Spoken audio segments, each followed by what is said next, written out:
दोस्तों, stock market में पैसा कमाने के लिए आपका बहुत ज़्यादा ज्ञानी होना ज़रूरी नहीं है, बट आपको बेसिक्स पता होना चाहिए। अगर आपको स्टॉक मार्केट के बेसिक्स पता है तो आप डेफिनेटली स्टॉक मार्केट से बहुत बड़ी वेल्थ कमा सकते हो। तो आज के वीडियो में ऐसे ही मैं आपको कुछ बेसिक्स बताने वाला हूँ जिससे आप स्टॉक मार्केट से डेफिनेटली बहुत बड़ी वेल्थ कमा सकते हो। तो एक एक करके हम इस वीडियो में ये बेसिक्स समझेंगे। तो ये वीडियो आप स्टार्टिंग से लेकर एंड तक पूरा देखिएगा। चलिए फिर से वीडियो शुरू करते हैं। दोस्तों, पहला पॉइंट है always bye fundamental strong share. आपको हमेशा फंडामेंटल स्ट्रॉन्ग शेयर ही खरीदना है, ठीक है। जब भी आप कोई शेयर खरीदो तो एक ऐसी कंपनी खरीदो जो क्वालिटी कंपनी है, ठीक है, जो लार्ज कैप वाली कंपनी है, ठीक है, बड़ी कंपनी है जिसका बिजनेस मॉडल अच्छा है। तो उस टाइप की आपको कंपनी खरीदना है, ठीक है। मतलब ये करने के लिए आपको थोड़ी बहुत मेहनत करना पड़ेगा, ठीक है। फंडामेंटल स्टडी आपको करना पड़ेगा, कंपनी के मैनेजमेंट को आपको समझना पड़ेगा, कंपनी की बैलेंस शीट को आपको समझना पड़ेगा, कंपनी की प्रॉफिटेबिलिटी किस तरीके से उसको आपको समझना पड़ेगा। मतलब कहने का मतलब कंपनी का पूरा बैकग्राउंड आपको जाके देखना पड़ेगा, ठीक है। तो इस तरीके की स्टडी आपको करना पड़ेगा, थोड़ी बहुत मेहनत तो आपको करना पड़ेगा। क्योंकि अगर हम फंडामेंटल साउंड शेयर खरीदते हैं, एक अच्छी क्वालिटी कंपनी खरीदते हैं, तो आगे जाके लॉन्ग टर्म में वो काफ़ी अच्छा रिटर्न हमें देती है, ठीक है। मतलब तूफान में भी वो खड़ा रहता है। जिस तरीके से एक स्ट्रॉन्ग अगर पेड़ है, ठीक है, एक ट्री है जो कि बहुत ही ज़्यादा स्ट्रॉन्ग है, तो थोड़ा बहुत मतलब तूफान भी आ गया, ठीक है, बड़ा तूफान भी आ गया तो वो हिलेगा डुलेगा जरूर, ठीक है, बट गिरने के उसके चांसेस बहुत कम होते हैं। तो ठीक उसी तरीके से जो एक फंडामेंटल साउंड कंपनी होती है, ठीक है, स्ट्रॉन्ग कंपनी होती है, वो मार्केट क्रैश में, ठीक है, वॉलेटिलिटी में, ठीक है, उसके भाव थोड़े से कम ज़्यादा हो सकते हैं, ठीक है, भाव नीचे गिर सकता है, ठीक है, उसके बाद बहुत ज़्यादा भाव नीचे गिरने के, ठीक है, मतलब पूरी तरीके से कंपनी बंद होने के चांसेस बहुत कम होते हैं, ठीक है। तो फंडामेंटल जो साउंड कंपनी रहती है वो बड़े तूफान में भी, मार्केट क्रैश में भी टिकी रहती है। तो इसीलिए आपको हमेशा फंडामेंटल साउंड कंपनी खरीदना, उसके लिए आपको डेफिनेटली मेहनत करना पड़ेगा। कंपनी के बैलेंस शीट को आप समझिए, मैनेजमेंट को समझिए, ठीक है, उस तरीके से आप ये फंडामेंटल साउंड कंपनी निकाल सकते हो। और दोस्तों, अगर आपको ये सब मुश्किल लगता है कि कौन फंडामेंटल साउंड कंपनी निकालेगा, कौन इतनी मेहनत करेगा, कौन बैलेंस शीट समझेगा, ठीक है, कौन कंपनी के मैनेजमेंट को समझेगा, ठीक है, ये सब करना अगर आपको मुश्किल लगता है, ठीक है, अगर आपके पास में टाइम नहीं है ये सब चीज़ें करने के लिए, तो दोस्तों मैंने एक वीडियो बनाया था, उसमें मैंने बताया था कि फंडामेंटल स्टडी जो है अपने आप में बहुत बड़ी चीज़ है। जैसे कि मैं बोल ही रहा हूँ, इसमें बहुत सारे नंबर्स और बहुत सारी चीज़ें आपको देखना होता है। तो मैंने एक ऐसा वीडियो बनाया था, उस वीडियो में मैंने बताया था कि आपको इतनी सारी चीज़ें देखने की ज़रूरत नहीं है, इतनी सारी अलग अलग चीज़ें देखने की ज़रूरत नहीं है। सिर्फ अगर आप 3 नंबर, मतलब बैलेंस शीट में अगर आप सिर्फ 3 नंबर भी देख लेते हो तो उससे आप ये अंदाज़ा लगा सकते हो, उससे ही आप ये पता लगा सकते हो कि कंपनी अच्छी है या ख़राब है, ठीक है। वो सिर्फ 3 नंबर देख के ही आप पता लगा सकते हो। तो वो वीडियो आपको ऊपर कार्ड में मिलेगा, मैं नीचे डिस्क्रिप्शन में भी उसका लिंक दे दूंगा। तो वो वीडियो आप देखिए। वो वीडियो देखने के बाद आपको पता चलेगा कि सिर्फ 3 नंबर देखकर भी आप पता लगा सकते हो कि ये कंपनी फंडामेंटल साउंड है या नहीं है। वो 3 नंबर में सारी कहानी आ जाती है, ठीक है। वो 3 नंबर देख लोगे तो आपको मैनेजमेंट से लेके प्रॉफिटेबिलिटी से लेके सारी चीज़ें उस 3 नंबर में आ जाती है। सिर्फ 3 नंबर देखकर आप ये अंदाज़ा लगा सकते हो, ये पता लगा सकते हो कि कंपनी अच्छी है। तो वो वीडियो आप हमारा जरूर देखिए। और दोस्तों, अगर आपको ये भी मुश्किल लगता है कि कौन वो 3 नंबर देखेगा, बैलेंस शीट में जाएगा 3 नंबर देखेगा, वो भी करना अगर आपको मुश्किल लगता है, तो फिर आपके लिए एक तरीका ये है कि जो निफ्टी 50 है, ठीक है, निफ्टी 50 में जैसे कि आपको पता है कि 50 शेयर है, ठीक है, 50 कंपनी है। तो 50 कंपनी में से ही आप अपना पोर्टफोलियो बना लीजिए। वो 50 कंपनी में से कोई भी आप 10-15 कंपनी को सिलेक्ट करिए, उसको लेके अपना पोर्टफोलियो बना लीजिए। तो डेफिनेटली ये जो पोर्टफोलियो बनेगा आपका अच्छा पोर्टफोलियो बनेगा, क्योंकि आपके पोर्टफोलियो में जितनी भी कंपनी आएंगी वो फंडामेंटल साउंड कंपनी आएंगी। तो डेफिनेटली जो निफ्टी है, निफ्टी 50 में जो 50 कंपनी है वो फंडामेंटल साउंड कंपनी, अच्छी कंपनी है, ठीक है, तभी वो निफ्टी 50 में बनी हुई है।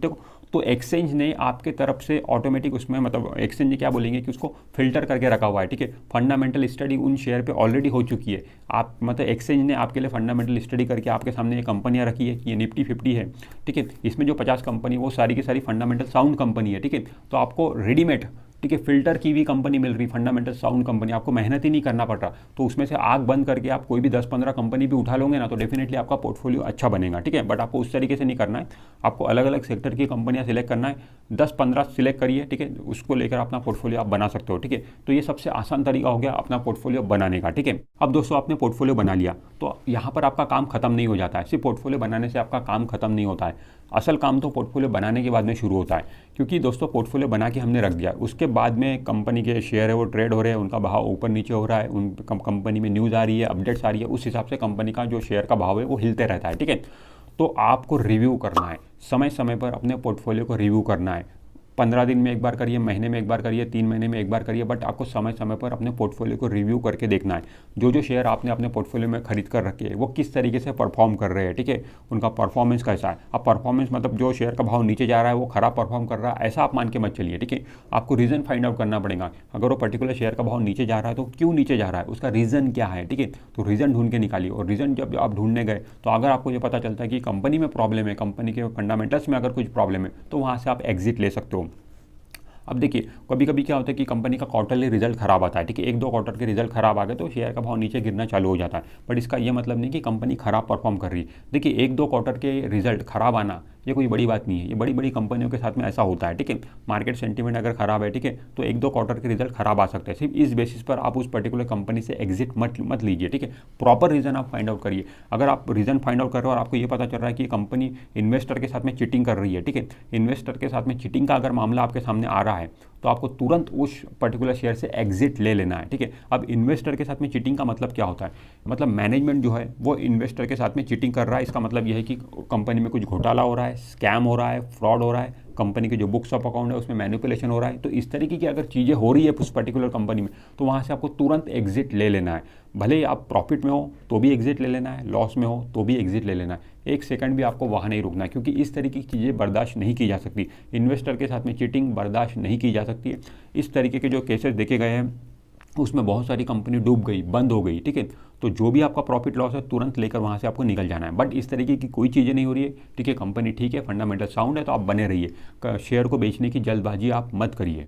और दोस्तों अगर आप इस बेसिस पर भी एग्जिट लेना चाहते हो किस पर्टिकुलर कंपनी से कि मैंने इसने तो काफ़ी समय से लेके रखा हो, ठीक है, अब इसका शेयर का भाव काफ़ी नीचे है, ठीक है, तो इसको एक पर्टिकुलर टाइम दीजिए। कोई भी कंपनी को अगर आप खरीद रहे हो तो उसको 1.5-2 साल तक अपने पोर्टफोलियो में रखिए। 1.5-2 साल के बाद में ही आपको ये पता चलेगा कि वो पर्टिकुलर कंपनी आपको प्रॉफिट दे रही है या नहीं दे रही है, ठीक है। मतलब आपने आज वो शेयर खरीदा और 2 महीने के बाद में ही आप देख रहे हो ये शेयर तो 10% नीचे आ गया, मेरे खरीदने के बाद ये कंपनी खराब है, मैं यहाँ से एग्जिट ले लेता हूँ, तो इस तरीके का डिसीजन आपका नहीं होना चाहिए, क्योंकि 2 महीना बहुत ही कम टाइम है किसी भी कंपनी का मतलब प्रॉफिट देने के लिए, ठीक है।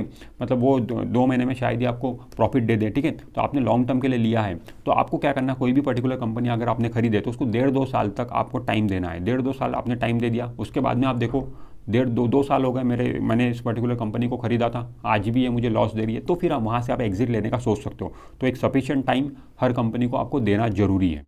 हाँ, लेकिन अगेन वो बात आती है कि अगर उस पर्टिकुलर कंपनी में कुछ परमानेंट प्रॉब्लम आ रही है, जैसे कि मैंने आपको बताया कि मैनेजमेंट अगर इन्वेस्टर के साथ में चीटिंग कर रहा है तो फिर आपको एग्जिट ले लेना, ठीक है। वहाँ पर फिर एक सेकंड भी आपको नहीं रुकना है। अगर सब कुछ ठीक ठाक है तो फिर समय दीजिए उस पर्टिकुलर कंपनी को, वो डेफिनेटली आपको प्रॉफिट ही देंगी। अगर सब कुछ ठीक ठाक है तो फिर लॉस देने का सवाल आता नहीं है। दोस्तों इसके बाद में आपको अपने पोर्टफोलियो जो बनाना है उसमें अलग अलग सेक्टर की कंपनियाँ शामिल करना है। ये गलती बिल्कुल आप मत करिए कि आपने कोई एक पर्टिकुलर कंपनी में ही पूरा पैसा लगा दिया या फिर कोई पर्टिकुलर सेक्टर में ही पूरा पैसा लगा दिया, ऐसी गलती आपको बिल्कुल नहीं करना है। आपके पोर्टफोलियो में जो कंपनियां हैं, अगर 15 शेयर का भी आपका पोर्टफोलियो है तो जो 15 शेयर होने चाहिए वो अलग अलग सेक्टर की कंपनियां होनी चाहिए, ठीक है। मतलब कहने का मतलब ये कि आपका जो पोर्टफोलियो वो डाइवर्सिफाइड होना चाहिए। इससे क्या होता है दोस्तों, हर एक सेक्टर की अपनी एक साइकिल आती है, कभी फार्मा अच्छा करता है, कभी IT अच्छा करता है, कभी बैंकिंग अच्छा करता है, कभी FMCG अच्छा करता है। तो ये जो सेक्टर की साइकिल घूमती है इसका भी बेनिफिट आपको डेफिनेटली मिलेगा। और इससे भी बड़ा फायदा ये होता है पोर्टफोलियो डाइवर्सिफिकेशन का कि इससे जो रिस्क है आपका वो मिनिमाइज हो जाता है, ठीक है। मतलब अलग अलग सेक्टर में आपके पैसे लगे, किसी एक सेक्टर में अगर कोई खराबी आती भी है, एक सेक्टर अगर नीचे डूबता भी है तो बाकी सेक्टर है जो आपको बचा लेंगे, ठीक है। ऐसा हो सकता है कि मान लो अगर आपने अलग अलग सेक्टर की कंपनी लेके रखी है, ठीक है, जैसे कि वाइन बनाने वाली कंपनी, लीकर बनाने वाली कंपनी, इसको गवर्नमेंट की पॉलिसी काफ़ी इफेक्ट करती है, ठीक है। गवर्नमेंट अगर कल ये अनाउंस कर दे कि इंडिया में कल से वाइन बिकना बंद, तो डेफिनेटली जो वाइन बनाने वाली कंपनी है उनके शेयर डाउन होना चालू हो जाएंगे, ठीक है। और आपके पोर्टफोलियो में अगर सिर्फ एक ही सेक्टर की कंपनी है, मतलब वाइन बनाने वाले सेक्टर की ही कंपनी है, तो आपका पोर्टफोलियो बहुत नीचे आ जाएगा, ठीक है, बहुत नीचे आ जाएगा। बट आपने डाइवर्सिफिकेशन करके रखा हुआ, आपके पोर्टफोलियो में 10 अलग अलग सेक्टर की कंपनी है, उसमें से एक सेक्टर अगर डूब भी रहा है तो बाकी जो 9 सेक्टर रहेंगे वो आपको बचा लेंगे। तो इस तरीके से आपका जो पोर्टफोलियो वो डाइवर्सिफाइड होना चाहिए, ठीक है। अलग अलग सेक्टर की कंपनी अपने पोर्टफोलियो में आप जरूर शामिल करिए। दोस्तों इसके बाद में अगला पॉइंट है, आपको जो स्टॉक मार्केट में पैसा निवेश करना है वो लॉन्ग टर्म के लिए निवेश करना है, लंबे समय के लिए निवेश करना है। जो असल वेल्थ बनती है, जो रियल वेल्थ बनती है वो लॉन्ग टर्म में ही बनती है, ठीक है। इंट्राडे में तो लोग सिर्फ खेलते हैं मजा करने के लिए, ठीक है, बट रियल में अगर आपको स्टॉक मार्केट से पैसा कमाना है तो वो है लॉन्ग टर्म, ठीक है। लंबे समय के लिए पैसा कमाइए। 100 से सेंसेक्स शुरू हुआ था, आज सेंसेक्स आप देख रहे हो कि 50,000 की भी पार है। तो ये 100 का सेंसेक्स जो 50,000 हुआ है, ये इंट्राडे में नहीं हुआ, ये लॉन्ग टर्म की जर्नी में हुआ है, ठीक है। लंबे समय तक जिन लोगों ने पैसा लगाया उनके पैसे बने हैं, डेफिनेटली बनी है, ठीक है, ठीक है। आपको कई इन्वेस्टर ऐसे मिल जाते होंगे जो पिछले 10 साल से 15 साल से लॉन्ग टर्म इन्वेस्टेड है, तो आप उनके जो पोर्टफोलियो देखते हो वो प्रॉफिट में रहते हैं, ठीक है। वो बताते हैं कि मैंने इतना पैसा कमाया, ठीक है। बट कोई भी इंट्राडे ट्रेडर, ठीक है, ऐसे हमें मिलते ही नहीं है कि वो बोलते हैं कि मैं ओवरऑल प्रॉफिट में हूँ। इंट्राडे ट्रेडर का क्या होता है कि एक दो बार वो प्रॉफिट कमा लेता है, ठीक है, बट कंसिस्टेंट बेसिस पे, ठीक है, ओवरऑल प्रॉफिट कमाना वो इंट्राडे ट्रेडर के लिए काफ़ी मुश्किल है।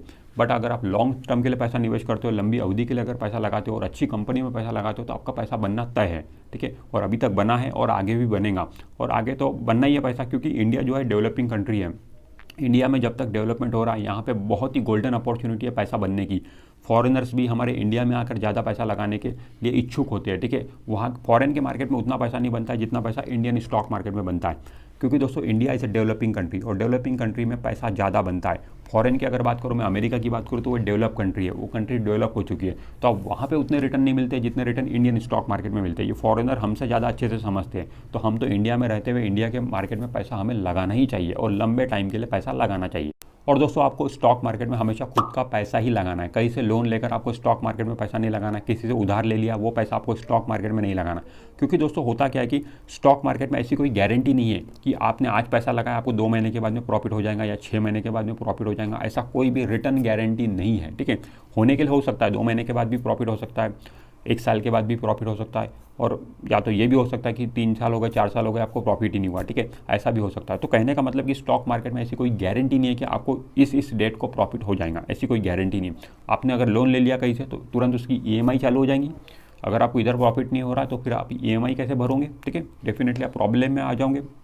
तो जिस चीज़ की कोई गारंटी नहीं है उस चीज़ के लिए कभी भी लोन हमें नहीं लेना चाहिए, ठीक है। तो स्टॉक मार्केट में आप खुद का पैसा लगाइए, भले आपके पास में कम पैसा है तो कम लगाइए, ठीक है, कोई ज़रूरत नहीं है इधर उधर से लोन लेकर, ठीक है। आप ये सोच मन से निकाल दीजिए कि मैं 10% पे लोन ले लेता हूँ और स्टॉक मार्केट से मैं 20% 30% कमाऊंगा, तो डेफिनेटली मेरा 15-20-30% का प्रॉफिट हो जाएगा, इस तरीके से। तो दोस्तों ऐसा नहीं होता। इस तरीके की अगर कई लोगों ने ऐसा करने की कोशिश की है तो वो काफ़ी मुश्किल में आ गए, ठीक है, फाइनेंशियली काफ़ी मुश्किल में आ गए।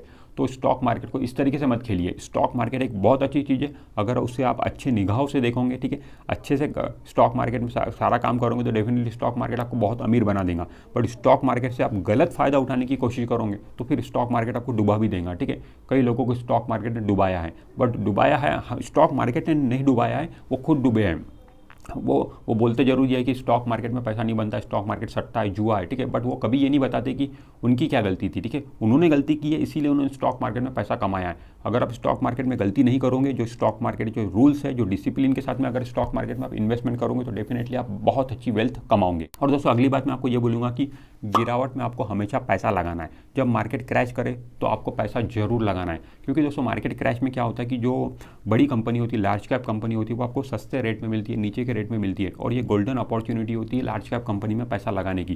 क्योंकि नॉर्मल मार्केट में लार्ज कैप कंपनी कभी भी आपको नीचे के रेट पे नहीं मिलेंगी, ठीक है, बहुत ज़्यादा मतलब 10%, 20%, 30% नीचे, 50% नीचे large cap company normal market में नहीं मिलती है। अगर मतलब लार्ज कैप कंपनी को इस तरीके से आपको नीचे के रेट पे खरीदना है, ठीक है, तो वो गोल्डन अपॉर्चुनिटी मिलती है आपको मार्केट क्रैश में। वहाँ पे घबराना नहीं है आपको, ठीक है। बड़ी प्रॉब्लम यही होती है मार्केट क्रैश में लोगों की कि वो डरते हैं, घबराते हैं पैसा लगाने से, ठीक है। उन्हें लगता है कि सब कुछ अब डूबने वाला है, सब कुछ अब बंद होने वाला है। बट आपको विश्वास रखना है, हमारे इंडियन इकोनॉमी पे विश्वास रखना है, इंडियन स्टॉक मार्केट पे विश्वास रखना है। आज गिरा है तो कल वो बढ़ेगा भी, ठीक है। तो लार्ज कैप कंपनी जो आपको नीचे के रेट पे मिलती है, अच्छी कंपनी, क्वालिटी कंपनी, वो मार्केट क्रैश में आप जरूर लीजिए, ठीक है, उसमें जरूर पैसा लगाइए। वो जो पैसा लगाओगे जब मार्केट बढ़ेगा तो उन्हीं शेयर में आपको सबसे ज़्यादा मुनाफा होने वाला है, ठीक है। तो ऐसे मतलब जिन जिन लोगों ने स्टॉक मार्केट क्रैश में पैसा लगाया है वो स्टॉक मार्केट से सिकंदर साबित हुए, ठीक है, स्टॉक मार्केट के सिकंदर साबित हुए, ठीक है।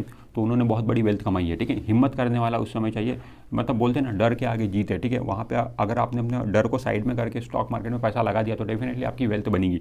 और अभी तक हम ये देख रहे हैं, हिस्ट्री आप उठा के देख लीजिए, जब जब स्टॉक मार्केट क्रैश किया है वहाँ से स्टॉक मार्केट उठा है और लाइफ टाइम हाई बनाया है। अभी तक हिस्ट्री में ऐसा हुआ है तो आगे भी डेफिनेटली होगा। तो बिल्कुल आप विश्वास रखिए, ठीक है। आपका जो पैसा है अगर वहाँ पे लगता है तो डेफिनेटली आपका पैसा ज़्यादा मल्टीप्लाई होगा।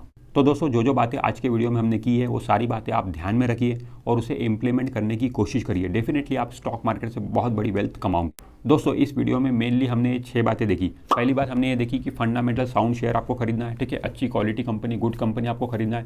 दूसरा हमने देखा कि डाइवर्सिफाइड योर पोर्टफोलियो, अपने पोर्टफोलियो को आपको डाइवर्सिफाइड रखना है, अलग अलग सेक्टर की कंपनी अपने पोर्टफोलियो में शामिल करना है।